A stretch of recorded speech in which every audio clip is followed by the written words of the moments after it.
আফগানিস্তানের পূর্বাঞ্চলে ভূমিকম্পে নিহতের সংখ্যা ৬০০ ছাড়িয়েছে। আহত হয়েছে ১,৫০০ জনেরও বেশি। ভূমিধসে উদ্ধার কাজ ব্যাহত হওয়ায় নিহতের সংখ্যা আরও বাড়তে পারে বলে শঙ্কা করা হচ্ছে। রিক্টার স্কেলে ভূমিকম্পের মাত্রা ছিল ৬। এ খবর জানিয়েছে আল জাজিরা।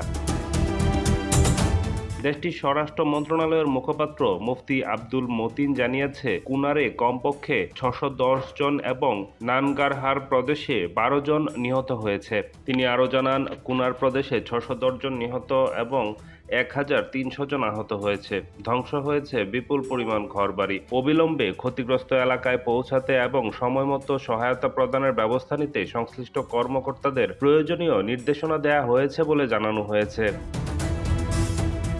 ভূমিকম্পে সবচেয়ে বেশি ক্ষতিগ্রস্ত হয়েছে কুনার প্রদেশ। সেখানে কাজ করছে শত শত উদ্ধারকারী। আহতদের নানগারহার আঞ্চলিক হাসপাতালে নিয়ে যাচ্ছে। তবে ভূমিধসে রাস্তা আটকে যাওয়ায় উদ্ধার তৎপরতা ব্যাহত হচ্ছে।